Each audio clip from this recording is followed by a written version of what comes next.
Magandang araw po sa inyong lahat.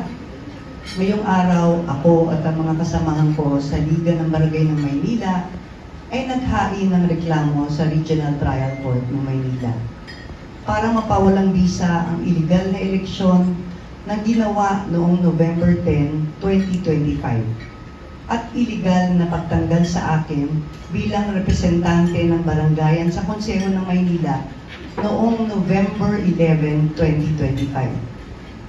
Naghain din kami ng reklamo sa Ombudsman laban sa mga opisyales ng lungsod ng Maynila na naging utak ng mga iligal na prosesong ito. Nandito ako ngayon hindi para ipagtanggol ang isang titulo, kundi para ipaglaban ang katotohanan at ang karapatan ng bawat punong barangay na bumoto at pumili ng malaya. Damage has been done eh. Natanggal na po siya sa posisyon na hindi naman dapat, hindi sinunod yung tamang proseso. So, every day na umuupo yung hindi dapat, may damage sa gobyerno at pati po sa mga duly elected nating mga legal officers ng City of Manila. Kanino po ba? Kay Mayor Isko po. Wala po. Simula po nung umupo si Melisco Moreno, ginawa ko po ang aking tungkulin bilang Liga President at ako po ay isang barangay chairman. Lahat po ng kanyang mandato ay sinusunod ko po. Yung pong sa Ombudsman, ang kasong final po namin, administrative complaints po for grave misconduct, grave abuse of authority or oppression, criminal cases po, Section 3E, RA 3019 or Anti-Graft and Corrupt Practices Act at Article 77 po, 177, Usurpation of Authority po ng Revised Penal Code po natin. Ang mga kinasuhan po namin, Mayor Isko Moreno Dumagoso, Vice Mayor G. Atienza, Acting Majority Floor Leader J.B. Hizon, OIC Director Joel Par ng Manila Barangay Bureau, at ang mga na-elect po noong November 10, 2025 sa illegal special elections, pinamumunuan po. Sa Bible Group na yun, lahat po ng konsehal nandun.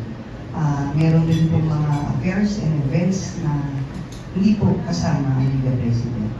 When in fact, dapat po, bilang representante ng barangay, lagi po akong kasama. Siguro po for the information of everyone, kasi yung siguro yung harapan talaga na dinanas talaga ni Dr. Leila Cuna was during the November 11 session po ng City Council. Kasi po nabanggit na po namin kanina nung nasa Ombudsman kami na pagkatapos po nila mag-oath of office kay Mayor Dumagoso, nagkaroon po ng session sa hapon. Nandun po mismo si Dr. Lacuna. Nag-attend siya kahit alam niya, sinabihan na po siya eh. Marami na pong feelers na dumating sa kanya, natatanggalin na siya that afternoon. But then, syempre, siya pa rin yung ex-officio city council member na andun po siya. So maybe, Doktora, maybe you can also... Anonymous po na sinabi na Chairman Lay, kung ako po sa inyo, huwag na po kayong pumasok. Dahil papahiyain po kayo at baka magkagulo pa po dito. Kaya ako po, bilang lehitimong nahalal na Liga President ng lungsod ng Maynila, obligasyon ko pong pumasok sa session. So ako po ay pumasok. Sa kalagitnaan po ng session, si Majority Floor Leader at that time ay meron pong binasang resolusyon na nire-recognize po nila si Erica Platon na siya na po ang Liga President.